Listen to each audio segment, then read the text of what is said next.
ప్రజా ప్రభుత్వ ఎజెండాగా తెలంగాణ పునర్నిర్మాణ దశగా ప్రయత్నిస్తూ ముందుకు వెళ్తున్నాం. మిత్రులారా, కట్టు బానిసత్వాన్ని, వెట్టి చాకిరిని తెలంగాణ సమాజం ఏమాత్రము సహించదు.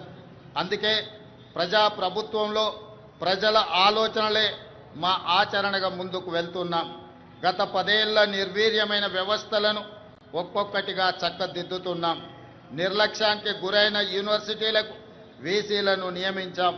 తెలంగాణ పబ్లిక్ సర్వీస్ కమిషన్ని ప్రక్షాళన చేసి పోటీ పరీక్షలను నిర్వహిస్తున్నాం. విద్యా కమిషన్, వ్యవసాయ కమిషన్ని ఏర్పాటు చేసుకున్నాం. సమాచార హక్కు కమిషనర్లను, లోకాయుక్త, హెచ్ఆర్సీ కమిషన్లను ఏర్పాటు చేసుకొని వ్యవస్థలను స్వతంత్రంగా పనిచేసేలా చర్యలు తీసుకున్నాం. తెలంగాణ సమాజానికి పునాదులు మహిళలే. ఈనాడు తెలంగాణ సమాజం రాణి రుద్రమను, సమ్మక్క సార్లమ్మను, చాకలి ఐలమ్మను, మల్లు స్వరాజ్యాన్ని ఆదర్శంగా తీసుకొని ఈ మహిళల అభివృద్ధి కోసం తెలంగాణ ప్రజా ప్రభుత్వం ప్రయత్నం చేస్తున్నది. అందుకే 1 కోటి మంది ఆడబిడ్డలను కోటీశ్వరులుగా చేయాలనే ఉక్కు సంకల్పంతో ప్రజా ప్రభుత్వం ముందుకు వెళ్తున్నది. మహిళల ఆర్థిక స్వావలంబనకు ఇందిరా మహిళా శక్తి పాలసీని ఆవిష్కరించుకున్నాం. మహిళలను పారిశ్రామికవేత్తలుగా తీర్చిదిద్దే లక్ష్యంతో తొలి ఏడాదిలోనే 21,000 కోట్ల సున్నా వడ్డీ రుణాలను మహిళలకు పంపిణీ చేశాం. పాఠశాలల్లో మౌలిక వసతులను కల్పించేందుకు పనులను అమ్మ ఆదర్శ కమిటీలకు అప్పచెప్పాం. దేశంలో అదానీ అంబానీలతో పోటీ పడేలా మహిళా స్వయం సహాయక సంఘాలతో సోలార్ విద్యుత్ ఉత్పత్తి ప్లాంట్లను ఏర్పాటు చేయించాం. పెట్రోల్ బంకులు, పాఠశాల నిర్వహణ, యూనిఫామ్ల కుట్టు పనితో పాటు మహిళా శక్తి క్యాంటీన్లను నిర్వహించేలా మహిళలను ప్రోత్సహిస్తున్నాం. తాము తయారు చేసిన ఉత్పత్తులను విక్రయించేందుకు అంతర్జాతీయ మార్కెట్లో మహిళా సంఘాలు పోటీ పడేలా హైటెక్ సిటీ పక్కన శిల్పారామంలో 100 ఇందిరా మహిళా శక్తి స్టాళ్లను ఏర్పాటు చేసి వాళ్ళు ఉత్పత్తి చేసిన వస్తువులను ప్రపంచ దేశాలకు పరిచయం చేసే విధంగా ఈనాడు వేదికను పరిచయం చేశాం. ఇందిరా మహిళా శక్తి సంఘాలకు ఆర్టీసీ బస్సుల్లో మహిళలకు ఉచిత బస్సు ప్రయాణం సౌకర్యం కల్పించడమే కాదు, ఆ బస్సులకు వారిని యజమానులను చేశాం. ఈనాడు ఆర్టీసీ ప్రైవేటులో ఏదైతే వ్యాపార సంస్థల నుంచి ఒప్పందాలు చేసుకొని బస్సుల నిర్వహణను ఏర్పాటు చేస్తున్నారో ఆ బస్సులను మహిళా సంఘాలతో కొనుగోలు చేయించి ఇప్పటికే 150 బస్సులను ఇవ్వడం జరిగింది.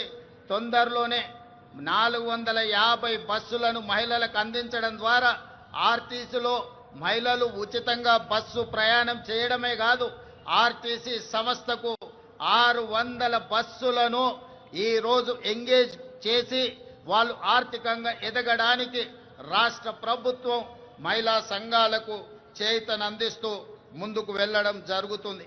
అదేవిధంగా మహాలక్ష్మి పథకం ద్వారా 500 రూపాయలకే గ్యాస్ సిలిండర్ ఇవ్వడమే కాదు, 200 యూనిట్లు ఉచిత విద్యుత్తు ఈనాడు ఆడబిడ్డలకే మనం ఇవ్వడం జరుగుతుంది. అదేవిధంగా ఈరోజు తెలంగాణ రాష్ట్రంలో ఇందిరమ్మ ఇండ్లు కేటాయిస్తున్నాం.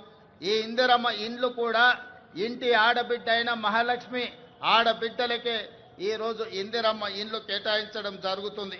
అదేవిధంగా రాష్ట్రంలో స్వయం సహాయక సంఘాల మహిళా సభ్యులకు QR కోడ్తో కూడిన ప్రత్యేక కార్డులు అందజేయాలని నిర్ణయించాం.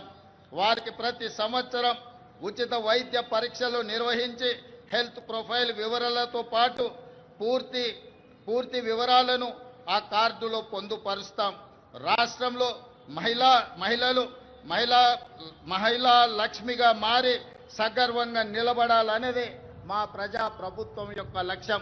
ఇదే కాదు, ఈనాడు మహిళా సంఘాల సభ్యులు 67 లక్షల మంది మన రాష్ట్రంలో ఉన్నారు.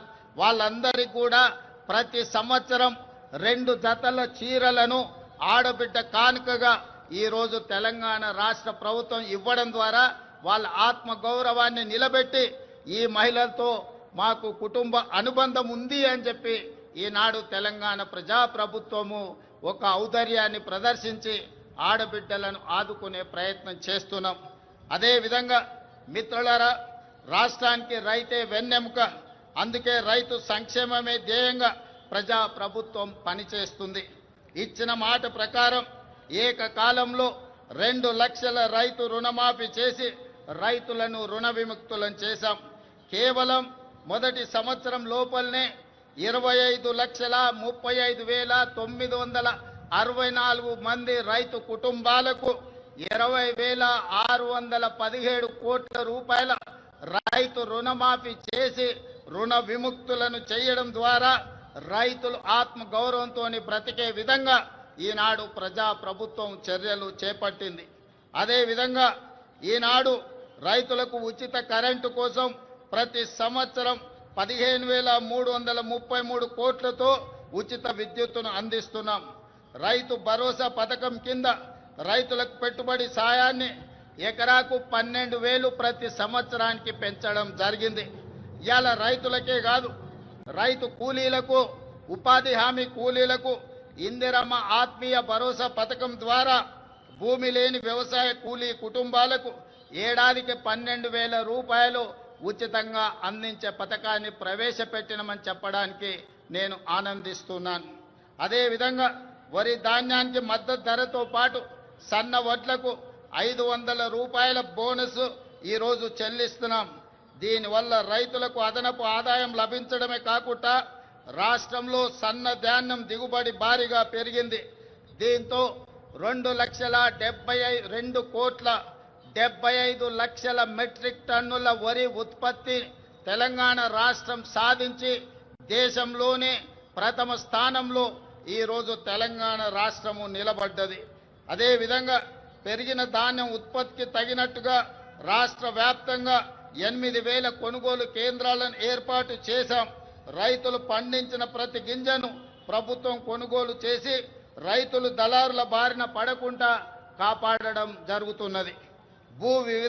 భూ వివాదాలు లేని తెలంగాణ లక్ష్యంగా భూభారతి 2025 చట్టాన్ని తీసుకువచ్చాం.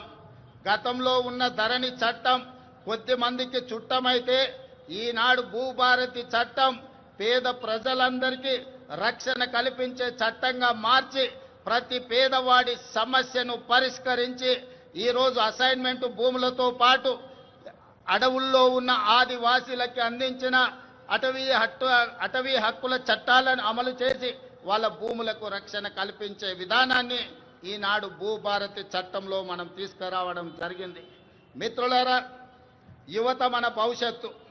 అందుకే ప్రజాప్రభుత్వం అధికారంలోకి వచ్చిన వెంటనే 16 నెలల్లో దాదాపుగా 60,000 ప్రభుత్వ ఉద్యోగ నియామకాలు చేపట్టడం ద్వారా తెలంగాణ ఉద్యమంలో, తెలంగాణ రాష్ట్ర సాధనలో ముందు భాగాన నిలబడ్డ నిరుద్యోగ యువకులకు ఒక నమ్మకాన్ని, విశ్వాసాన్ని, భరోసాని ఈ ప్రజాప్రభుత్వం అందించడం జరిగింది.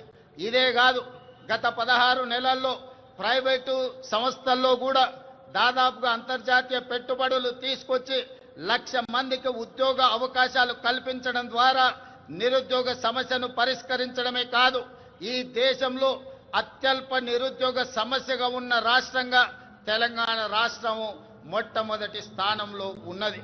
అదేవిధంగా మిత్రులారా, ఈనాడు ఉద్యోగ నియామకాలలో వైద్య రంగంలో కావచ్చు, పోలీసు రంగంలో కావచ్చు, నీటిపారుదల, సింగరేణి కాలరీస్ ఇలా చెప్పుకుంటూ వెళ్తే ప్రభుత్వంలో ఉన్న ప్రతి ఖాళీలను ఈనాడు భర్తీ చేయడం ద్వారా నిరుద్యోగుల విశ్వాసాన్ని ఈ రాష్ట్ర ప్రభుత్వం చురగొన్నదని చెప్పడానికి నేను చాలా సంతోషిస్తున్నాను. అదేవిధంగా సివిల్స్ పరీక్షలు ఈనాడు ఈ దేశంలో ఏ రాష్ట్రం అభివృద్ధి చెందాలన్నా సివిల్ సర్వీసెస్కు సంబంధించిన అధికారుల యొక్క ప్రణాళికలు దేశ అభివృద్ధిలో కీలక భాగం పోషిస్తున్నాయి. తెలంగాణ రాష్ట్రం నుంచి సివిల్ సర్వీసుల్లో ఆశించిన మేరకు మన విద్యార్థులకు అవకాశాలు రాకపోవడం వల్ల తెలంగాణ రాష్ట్ర ప్రభుత్వం సివిల్ సర్వీసెస్కు ప్రిపేర్ అవుతున్న వాళ్లకు హైదరాబాదు నగరంలోనే కాదు, ఢిల్లీలో కూడా శిక్షణ పొందడానికి రాజీవ్ యువ వికాసాన్ని అందించడం ద్వారా సివిల్ సర్వీసెస్ ప్రిలిమ్స్కి ఎన్నికైన వాళ్లకు ₹1,00,000, మెయిన్ పరీక్షలకు ఎన్నికైన వాళ్లకు ₹1,00,000 ఆర్థిక సహాయాన్ని అందించడం ద్వారా ఈనాడు దేశంలోనే మన విద్యార్థులు అత్యధికంగా సివిల్ సర్వీసెస్కి ఈరోజు ఎన్నిక కాబడ్డారని చెప్పడానికి నేను సంతోషిస్తున్నాను.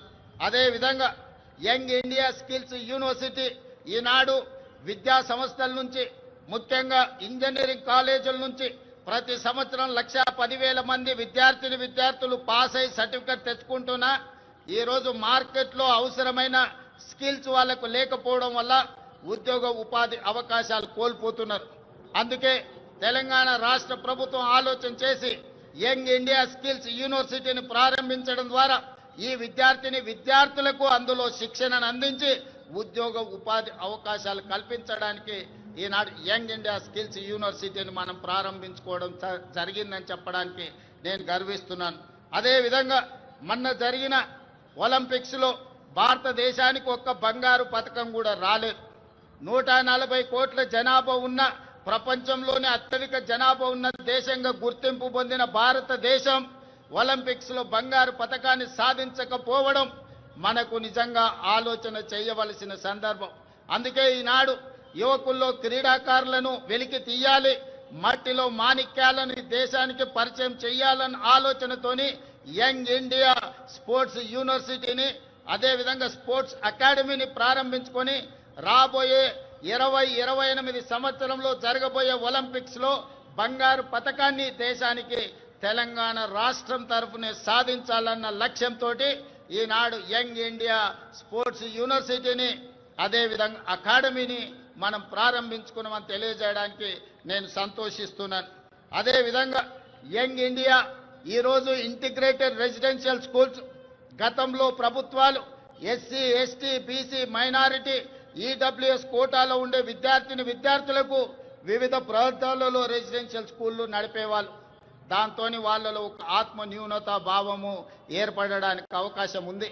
అందుకే ఈనాడు తెలంగాణ రాష్ట్ర ప్రభుత్వం ఆలోచన చేసి SC, ST, BC, minority, EWS విద్యార్థులు అందరినీ కూడా ఒకే దగ్గర కలిసిమెలిసి ఒక కుటుంబంలా చదువుకునే విధంగా ఈనాడు యంగ్ ఇండియా ఇంటిగ్రేటెడ్ రెసిడెన్షియల్ స్కూల్స్ని మనం ప్రారంభించుకున్నాం.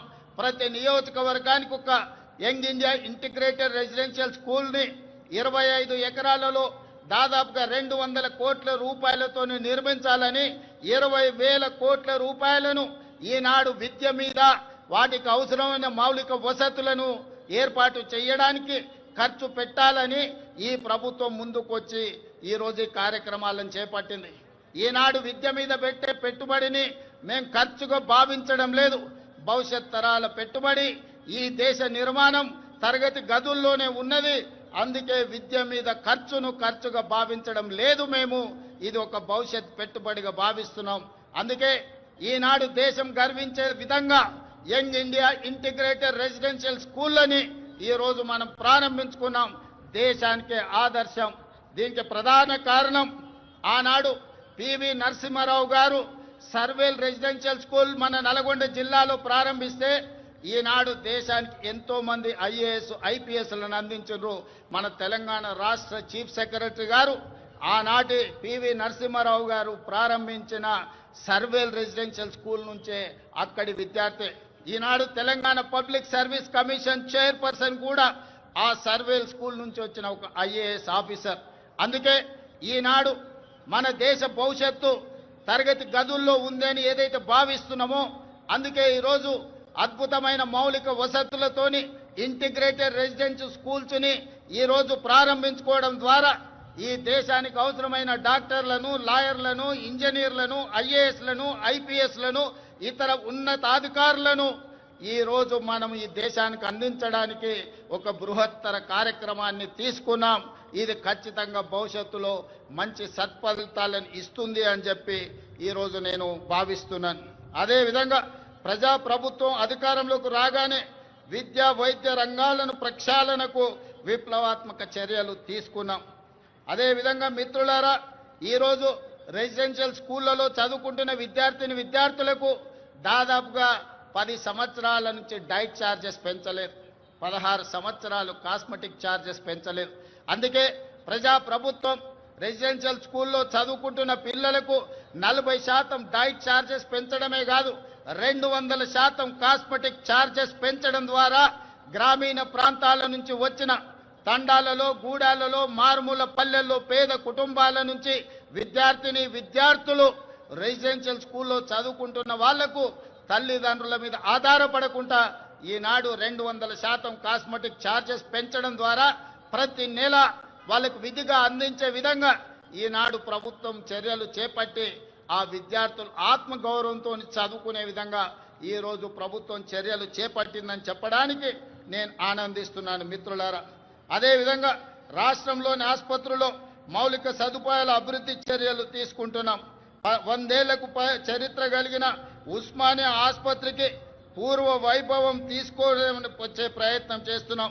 అందుకే 30 ఎకరాలలో గోష మహల్లో 2700 కోట్ల రూపాయలతోని నూతన ఉస్మానియా ఆసుపత్రి భవనాన్ని నిర్మించడమే కాకుండా ఈనాడు సనత్ నగర్లో అల్వార్లో ఎల్బీ నగర్లో అదేవిధంగా వరంగల్లో ఉన్న పనులు ప్రారంభమై ఆగిపోయిన పెద్ద ప్రభుత్వ ఆసుపత్రులను పూర్తి చేయడానికి ఈరోజు ప్రభుత్వం చర్యలకు ఉపక్రమించింది. ఇదే కాదు పేదవాళ్లకు ఉచిత వైద్యాన్ని అందించడానికి రాజీవ్ ఆరోగ్యశ్రీ ద్వారా 10 లక్షల రూపాయల ఉచిత వైద్యాన్ని అందించడం ద్వారా పేదల ఆరోగ్యమే మా ప్రభుత్వం యొక్క బాధ్యత అని చెప్పి ఈరోజు ఆ ప్రయత్నాలతో ముందుకు వెళ్తున్నాం మిత్రులారా. అదేవిధంగా మిత్రులారా, రిజర్వేషన్లకు సంబంధించి బలహీన వర్గాల వారికి అండగా నిలవాలన్నదే మా ప్రజా ప్రభుత్వం యొక్క ఆలోచన. అందుకే ఈరోజు 1931లో దాదాపుగా 100 సంవత్సరాల క్రితం కులగణన జరిగింది దేశంలో జనగణనతో పాటు. మళ్ళీ 2024-25లో ప్రజా ప్రభుత్వం 100 సంవత్సరాల తర్వాత ఈ దేశంలోనే మొట్టమొదటి రాష్ట్రంగా జనగణనతో పాటు కులగణన లెక్కలు తీసి ఈనాడు 100 సంవత్సరాల సుదీర్ఘమైన సమస్యకు ఈరోజు శాశ్వత పరిష్కారం చూపించింది. ఈరోజు ఈ లెక్కలు తీయడం ద్వారా వాస్తవంగా ఉన్న 56.36% ఉన్న బలహీన వర్గాల లెక్కలు తీసి వాళ్ళకు 42% రిజర్వేషన్లు, విద్య, ఉద్యోగ, రాజకీయ అవకాశాలు కల్పించాలని ఈనాడు తెలంగాణ ప్రభుత్వం ఈ చర్యలతో ముందుకు వెళుతుంది. ఈరోజు తెలంగాణ రాష్ట్ర ప్రభుత్వం తీసుకున్న ఈ విప్లవాత్మకమైన నిర్ణయం వల్ల కేంద్ర ప్రభుత్వం కూడా రాబోయే జనగణనలో కులగణన చేపట్టాలని నిర్ణయం తీసుకున్నది. తెలంగాణ రాష్ట్రం దేశానికే ఆదర్శంగా నిలబడి కులగణన చేసిందని చెప్పడానికి నేను చాలా సంతోషిస్తున్నాను.